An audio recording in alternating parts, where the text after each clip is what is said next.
mais um programa Relatos da Pandemia. Neste momento, onde a Covid-19 já contaminou quase 2 milhões de brasileiros e já tirou a vida de mais de 70 mil pessoas, a situação na Zona da Mata é alarmante. Juiz de Fora, Além Paraíba e outras cidades do entorno se preocupam com o crescimento acelerado de infectados. Não se esqueça, inscreva-se no nosso canal, ative o sininho para você ser notificado cada vez que nós postarmos um novo vídeo. O programa Relatos da Pandemia, como já dissemos, hoje tem a honra de receber o infectologista Dr. Guilherme Cortes. Dr. Guilherme Cortes é radicado em Juiz de Fora, é uma das principais autoridades do estado e do Brasil quando o assunto é coronavírus. Ele vai nos dar uma entrevista e vai dizer os erros que o país cometeu, a hidroxicloroquina, a falta de planejamento, a falta de fechamento, a falta de combinação entre os governos federais, dos estados e dos municípios. A Covid-19 aumenta e faz mais vítimas. E quanto mais você for bem informado, mais você pode evitar esta doença. Vamos assistir então a entrevista com o Dr. Guilherme Cortes, um dos grandes profissionais da medicina, um dos grandes infectologistas de nosso país. Muito bem, está conosco em áudio e vídeo para a Rádio Cultura e para a TV Além Paraíba, o Dr. Guilherme Cortes, que é infectologista em Juiz de Fora, com vasta experiência no tratamento de doenças e também tem sido figura relevante no tratamento da Covid. É considerado uma das maiores autoridades em infectologia da região e, por que não dizer, do Brasil. O Dr. Guilherme, como vocês sabem, sempre fala conosco na Rádio Cultura, hoje também para a TV Além Paraíba via Skype. E nós perguntamos ao nosso querido Dr. Guilherme a mesma pergunta que sempre começamos as entrevistas com ele. Ainda falta muito, Dr. Guilherme? Lauro, obrigado uma vez, né? É um prazer estar aqui, obrigado novamente pelo convite. O prazer é nosso. E sobre ainda falta muito, infelizmente eu diria que não, né? Não acho que falte muito mais. Acho que a gente não conseguiu fazer o dever de casa oportunamente, né, devidamente. A gente foi fazendo as coisas de forma fragmentada, né, na nossa região, no nosso país, no nosso estado, na nossa região. E com isso a gente está colhendo frutos. Está colhendo frutos amargos, né? Então a gente está colhendo frutos do resultado de uma quarentena mal feita, né, das medidas mal implementadas ao longo desses meses todos. Com isso, com um sofrimento muito intenso da economia, um sofrimento muito intenso pessoal das pessoas, né, as questões de saúde mental, sem conseguir absolutamente um controle de fato da epidemia. E, Dauro, quando eu falo do controle da epidemia, a gente tem que separar duas coisas. A gente fica sempre falando e sempre escutando, acho que você concorda bem comigo, que é uma doença nova, uma doença que a gente não sabe nada, não é isso? E com isso a gente está aprendendo e a gente não sabe o que fazer. Eu diria que isso está parcialmente correto e a outra parte está totalmente errada. Vamos lá. A gente sabe que é uma doença transmissível por via aérea. Isso a gente já sabe desde que ela começou.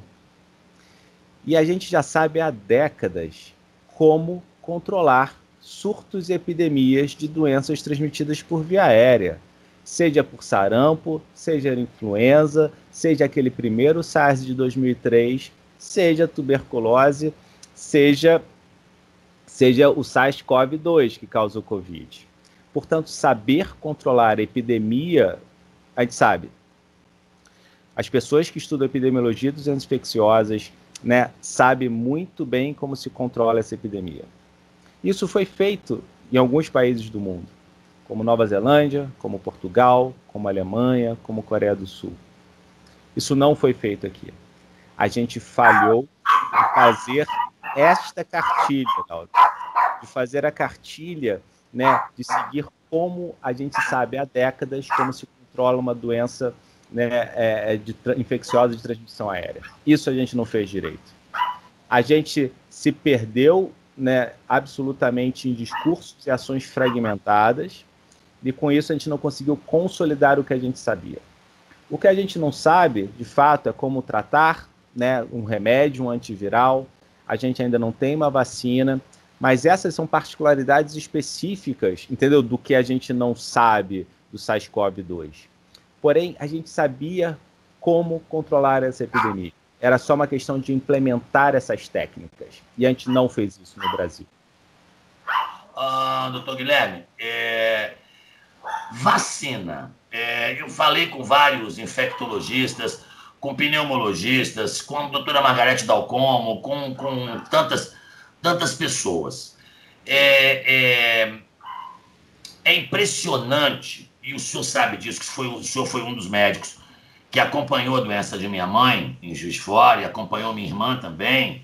Felizmente a minha irmã foi curada, a minha mãe infelizmente veio a óbito, era uma pessoa idosa. E eu, que sou um fumante inveterado, tive meramente perda de olfato e paladar.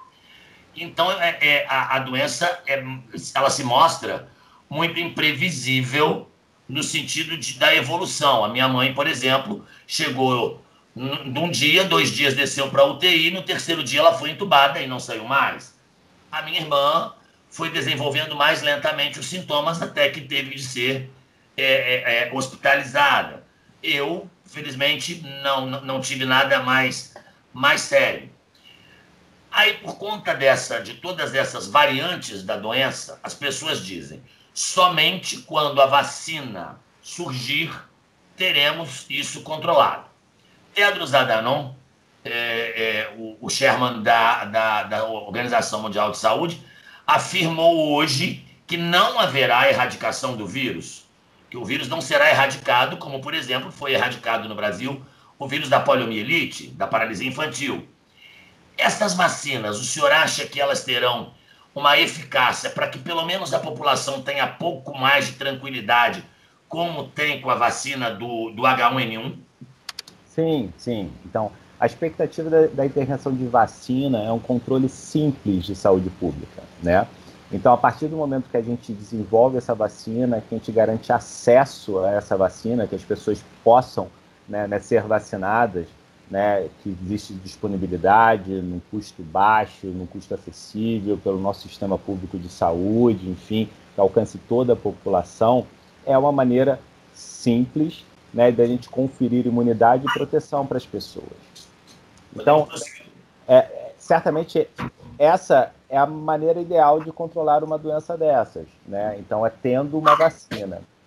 O problema é que a gente teria como controlar, esse é um ponto super importante, controlar. Então, né, o que ele falou, a bem da verdade, do meu entendimento do que ele falou, ele lamentou que muitos países não seguiram a cartilha que eu estou dizendo, que é como se controla uma doença de transmissão por via aérea, uma doença epidêmica de transmissão por via aérea, e muitos países não seguiram essa cartilha. Se todos os países tivessem seguido essa cartilha, a gente não estava com tantos casos no mundo. A gente não estava com descontrole em vários países, dentre eles no nosso país, né? Então, assim, é esse lamento. O lamento dele, na verdade, é que enquanto a gente está aguardando uma vacina, todos os países poderiam estar como a Nova Zelândia está agora, sem nenhum caso, né? Está com a doença controlada, como Portugal, como na Alemanha, com idas e vindas, porque isso vai acontecer, mas idas e vindas controladas. É como se a gente estivesse dirigindo um carro, tendo o controle do carro, a gente freia, sabe onde é a curva e tudo. Outra coisa é a gente ir dirigindo sem controle do carro. Então, assim, essa é a questão. E no Brasil, a gente está sem controle da epidemia. Ela está andando, galopando, sem absolutamente nenhum controle. Agora, Juiz de Fora, que é inclusive referência para Além Paraíba, em muitos casos, e Além Paraíba, que tem dia de confirmação de 11 casos, tem dia de confirmação de 15 casos, que para uma cidade de 40 mil habitantes é muito grande. Minas Gerais subiu 66% o número de casos na região sudeste, enquanto o Espírito Santo começa a baixar, Rio de Janeiro começa a baixar. O que houve com Minas, o que houve, na opinião do senhor como médico, O que houve com a Zona da Mata é reflexo do Brasil? É reflexo do Brasil. Na verdade, é a mesma coisa. O que aconteceu no nível federal, o que aconteceu em vários estados, o que aconteceu no nosso estado de Minas Gerais, no nosso município e de Juiz de Fora, né, aconteceu na nossa região. Os gestores não escutaram a técnica. A técnica existia, a cartilha existia e foi dita o que tinha que ser feito. Mas não fizeram. Não o fizeram. Eu vou dar um exemplo da Nova Zelândia, de uns dados que eu peguei ontem, quando eu estava indo numa entrevista na Câmara dos Vereadores aqui de Juiz de Fora. O primeiro caso na Nova Zelândia, Dauro, foi no dia 28 de fevereiro. Eles entraram em quarentena 19 dias depois, dia 19 de março. Lockdown 6 dias depois, dia 25/3. Ninguém na rua. Lockdown. Começou a liberação dia 15 de maio. Nem 2 meses depois do início da quarentena, com 1 mês e meio após o lockdown. Começou a liberar e liberou totalmente no dia 8 de junho. Isso fazendo a cartilha, estabilizando o que a gente diz da coorte, fechou as fronteiras, as divisas, as fronteiras, né? E fez o lockdown, o isolamento social intenso. Muito bem. Além disso, testou muito, com detecção de casos e de contactantes, o tal do contact tracing que entrou na moda agora, com muita testagem. E coordenação. Coordenação é um dos fatores essenciais. A primeira-ministra coordenou, né, o país, tudo funcionou de forma orquestrada. Dessa forma, o saldo de um país, Dauro, 1.533 casos, com 22 óbitos. Somente 22 óbitos. E a vida normal e a economia funcionando, depois de 2 meses, 1 mês e meio de lockdown mesmo. Quer dizer, se aqui... Era isso. Se aqui nós tivéssemos, no início, o presidente não dizendo talvez que era uma gripezinha e que se ele pegasse pelo seu porte atlético, nada lhe aconteceria. Se não tivéssemos toda a discussão da hidroxicloroquina e da politização de um ministro da saúde aparece mais do que o presidente. Ou seja, se as lideranças tivessem, de fato, sido líderes, ou seja, fechado no momento certo, nós já estaríamos livres disso. Eu vou além disso. A gente ficou em banho-maria. A gente ficou discutindo o sexo dos anjos durante meses. E isso foi o deletério para tudo. A gente ficou esses meses todos, esses 4 meses, sem agir direito, sem agir com coordenação, sinergicamente, agindo nos pontos estruturais que a gente sabia, né, que teria que atuar para controlar uma epidemia de transmissão aérea. A gente não fez nada disso. A gente se perdeu em questões políticas, na ansiedade de uma agenda econômica, cedendo às pressões políticas de alguns eleitores, entendeu? Para o empresariado voltar. E o próprio empresariado se deu mal nessa, porque a economia já era para ter voltado, entendeu? E não voltou, né, justamente por conta disso. Então a gente está colhendo esses frutos, de fato, né? E isso aconteceu em todos os níveis de gestão. E era só escutar a técnica, entendeu? Então, assim, assumir a responsabilidade que foi dada a todos eles, né, de exercer, né, o cuidado da população. E para fazer isso é o que a ciência manda, entendeu? Do que a ciência diz, do que foi já estudado há muito tempo. A gente ainda não conseguiu desenvolver um tratamento, a gente ainda não conseguiu uma vacina, mas sim, a ciência já tinha o conhecimento para controlar essa epidemia. Tanto que foi assim que foi feito nesses países todos. A questão do contact tracing, os famosos contactantes, nós temos casos, por exemplo, que um membro da família pega um esposo ou uma esposa que dorme com seu esposo e que tem filhos em casa e o resto da família não pega. Isso é uma novidade desse vírus, doutor? Ou nessa cartilha da epidemiologia, isso é plenamente possível? É assim mesmo, a gente sabe que assim, quando a gente fala de doenças infecciosas, é a interação entre dois seres vivos no final das contas, certo? Então imagina, a gente se conheceu um belo dia e aí a gente bate papo, a gente se conhece, a gente é amigo, criou uma amizade. A gente podia ter se conhecido nesse mesmo dia e ser indiferente um com o outro e nunca nem se lembrar um do outro. É a mesma coisa entre vírus. Pensa um resfriado comum, uma gripe que já passou na casa de todo mundo. Às vezes uma pessoa fica muito doente dessa gripe, outra pessoa só fica com uma dor de cabeça e outra pessoa não sente nada. Então depende da interação do vírus, da gripe no caso, com cada um. Com o SARS-CoV-2 é a mesma coisa. A interação, então com cada pessoa um desfecho vai ser diferente. Tem alguns fatores que aumentam o risco de gravidade, outros não. Alguns fatores a gente sabe, como obesidade, idade avançada, outros a gente nem sabe, a ciência ainda tem que descobrir, né? Mas isso acontece. Agora, a grande importância do contactante, na verdade, de fazer isso, de detectar, é testar muito. E número 2, dar viabilidade social para que as pessoas possam fazer o isolamento social, ficarem em quarentena caso elas sejam contactantes, ficarem isoladas caso elas sejam um caso. Isso é extremamente importante. Sem esse investimento nessa viabilidade social, tipo perguntar assim, Dauro, o que você precisa para ficar em casa? Poxa, Guilherme, eu preciso de comida, eu não sei cozinhar, tem como alguém arrumar uma marmita, eu preciso comprar meus remédios, alguém pode trazer? Pode. Enfim, como a gente viabiliza socialmente para garantir o isolamento ou a quarentena. E testar. Minas Gerais teve uma testagem ínfima, saiu matéria agora, que a testagem chega de 1,3, salvo engano, para cada 1.000 mineiros. Não testou. E quando a gente fala em teste, a gente está falando do RT-PCR, né? Esse teste que a gente tem que falar. Agora, eu sigo até para não lhe tomar muito tempo. Veja, o prefeito de Além Paraíba, em 19 de março, tomou todas as providências possíveis e plausíveis.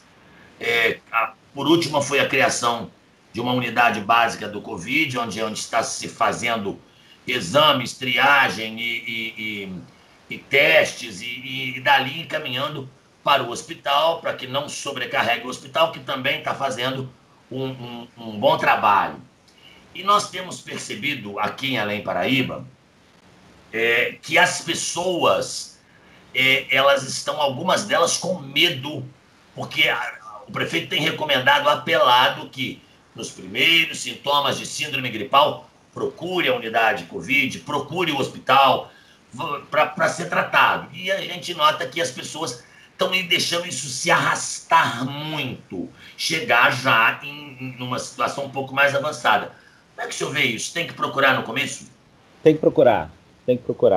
Então, na verdade, a recomendação agora é um tanto diferente do que a gente estava recomendando até então, para as pessoas ficarem em casa.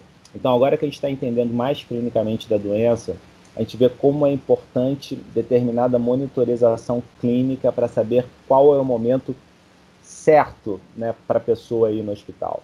Foi o que aconteceu com a sua irmã, por exemplo, né? Então, assim, a gente ficou monitorando ela, em determinado momento que a gente viu que a oxigenação estava mais baixa, num limiar maior, né, a sua irmã precisava de oxigênio nasal. Se a gente não tivesse feito isso, ela teria mais chance de ficar com sofrimento no pulmão, com a hipoxemia, baixa oxigenação prolongada, e aí ir desnecessariamente para um CTI. Então, esse cuidado é importante. A gente poderia fazer isso domiciliarmente, né, sem as pessoas irem à clínica, caso a gente tivesse uma boa estrutura de programa de atenção primária, de PSF, com coberturas amplas. Isso nos municípios menores talvez seja possível ainda, né? Então, assim, de monitorar essas pessoas. Com isso, a gente pode monitorar clinicamente essas pessoas, quem está fazendo hipoxemia ou não. A prefeitura pode comprar um monte de oxímetro de pulso e colocar os agentes de saúde para fazer isso. 2, os agentes de saúde têm como conhecer bem a comunidade, né, isso, e saber das necessidades sociais. O seu Zé ali da esquina toma um remédio de pressão, a dona Maria ali vive com um filho de 16 anos que vai para a rua, entendeu? E com isso a gente vê as vulnerabilidades sociais, as vulnerabilidades clínicas, né, e monitorização de doença. E com isso a gente pode garantir um melhor desfecho, uma melhor evolução dos casos e um melhor controle dos casos, entendeu? Isso é uma estrutura legal de ser feita e possível de ser feita, né, nas cidades menores por conta do alcance da atenção primária, né? Doutor, antes de terminar, o senhor acredita que em 2020 exista a vacina? Eu não acredito que haverá Não, vacinação. não, acho que não.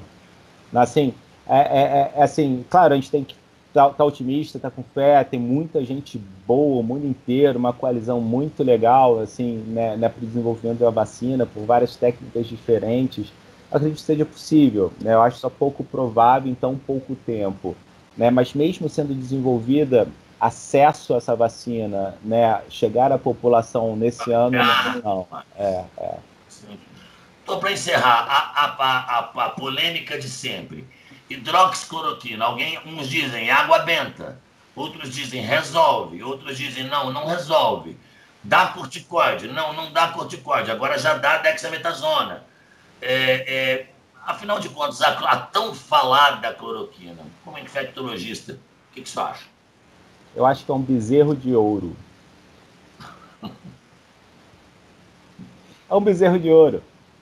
É um bezerro de ouro. E acho que a ivermectina é o novo bezerro de ouro que surgiu agora. A nova moda, né?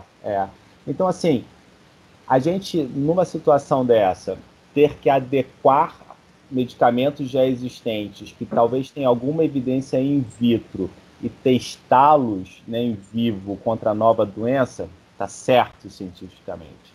É uma hipótese que a ivermectina, que é o bezerro de ouro da hora, né, que tem uma ação in vitro contra vários vírus, DNA ou vírus RNA, ser testada em estudos clínicos para ver se tem evidência clínica concreta. Essa é uma hipótese a ser testada. A discussão diz respeito que, em maneira nenhuma, nenhum desses tratamentos que têm sido preconizados, hidroxicloroquina, azitromicina, ivermectina, enfim, nenhum deles, né, tem comprovação científica que sustente e muito menos que valide o que tem sido feito, que é a divulgação como protocolos assistenciais.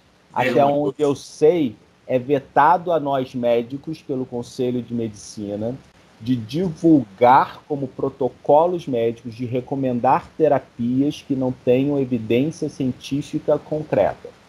Isso não encerra a possibilidade do médico com seu paciente discutir o uso, né, compassivo, um uso fora da bula, off-label, enfim, de determinado remédio. Só que não pode veicular, não pode fazer propaganda, divulgar algo que não tenha comprovação científica. Portanto, eu entendo que o Conselho de Medicina deveria, de fato, avaliar com cuidado as recomendações que estão sendo recorrentemente divulgadas em mídias sociais, né, como se fossem evidências científicas aceitas, como protocolos assistenciais.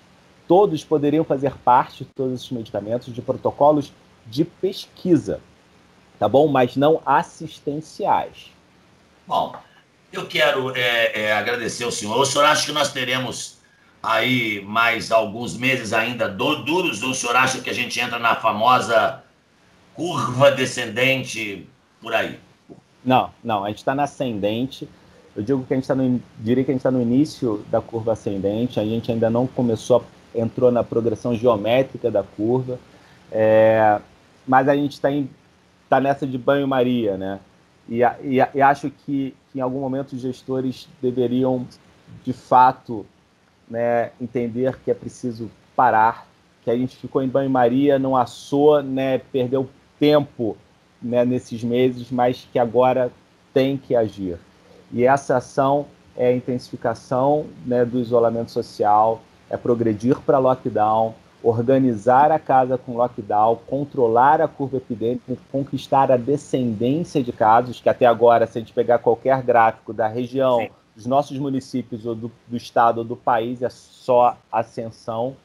E aí investir onde tem para investir para fazer. Que aí seria o quê? Para possibilitar uma abertura, ampliar testagem, ampliar a estrutura social para manter as pessoas isoladas e em quarentena, possibilitar, né, aumento de testagem e fazer esse contact tracing, né? Então, isso para abertura, mas isso só após a queda, o controle da epidemia, que é com intensificação com lockdown. Se não parar para fazer isso, a gente vai continuar fazendo fragmentadamente e a gente vai só mantendo esse banho-maria que vai longe. Vai longe. Olha, eu quero agradecer ao senhor a sua disposição em falar conosco, tanto para a Rádio Cultura quanto para a TV Além Paraíba. Quero agradecer ao senhor o carinho que o senhor teve, que o senhor teve comigo, me considero seu amigo, seu cliente, e o carinho que o senhor teve com a minha irmã, foi o médico que a acompanhou, e o carinho que o senhor teve com a minha mãe, com toda a equipe, tanto o senhor, o doutor Cláudio Reife, toda a equipe lá do Hospital Unimed, enfim, que infelizmente não foi possível. Para mim é muito doloroso, mas é uma realidade que eu não posso fugir dela. Mas o que não desmerece, de maneira nenhuma, todos os recursos que ela teve. E quero agradecer ao senhor por essa entrevista e torcer para que as autoridades ouçam o que cientistas, médicos, como o senhor, que são pessoas que têm o conhecimento da infectologia, ouçam e uma hora aqueles que nos lideram digam chega, porque senão não vai ter jeito. Nós estamos aí já enterrou mais de 70 mil brasileiros. É uma tragédia humana. É uma tragédia. Muitas vidas perdidas desnecessariamente.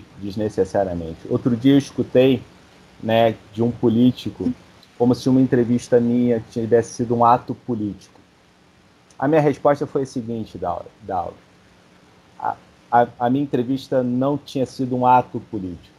A minha entrevista foi um ato técnico que esbarrou em questões políticas deste político e que se tornou na cabeça dele e na política dele uma questão política. E esse é um problema da gestão atual. As questões técnicas são interpretadas num viés político e não são implementadas com a técnica, né? Sempre com esse olhar político dessa política brasileira. Então, assim, na verdade, o que eu peço, complementando o que você disse, é que os gestores escutem a técnica, escutem a ciência. Sim, a gente pode não ter desenvolvido uma vacina. Sim, a gente pode ainda não ter desenvolvido um antiviral para tratamento do SARS-CoV-2. Porém, com toda certeza, a gente sabe em saúde pública e em epidemiologia de doenças infecciosas como controlar um surto de uma doença transmitida por via aérea. Então, a gente sabe sim como controlar essa epidemia. Então, por favor, escutem, né, a ciência, escutem, né, os especialistas em saúde pública e em epidemiologia de doenças infecciosas. Mesmo com ônus políticos eventuais, não deixem de escutar. Já foram 70 mil vidas, como você bem disse, né, e tantas outras virão ainda. Possivelmente a gente vai ser... Eu acho que a gente vai ser recordista, eu acho que a gente tem tudo para ser o primeiro do mundo, né? Infelizmente, feiamente o primeiro do mundo. Lamentavelmente, né, o primeiro do mundo. Né? Meu amigo, agradeço demais, foi realmente um prazer estar aqui com você novamente. Meus sentimentos enormes, né, pela dona Helena, né? Qualquer coisa que você precisar, às tuas ordens aqui, tá? Sei disso, sem deixar de registrar que as raízes do Dr. Guilherme são além paraibanas, enfim, Dr. Antônio, Dr. Humberto, tantas dessas pessoas que tão bem nos fizeram aqui em Além Paraíba. Forte abraço para o senhor, doutor, uma boa noite, obrigado. Abraço, boa noite.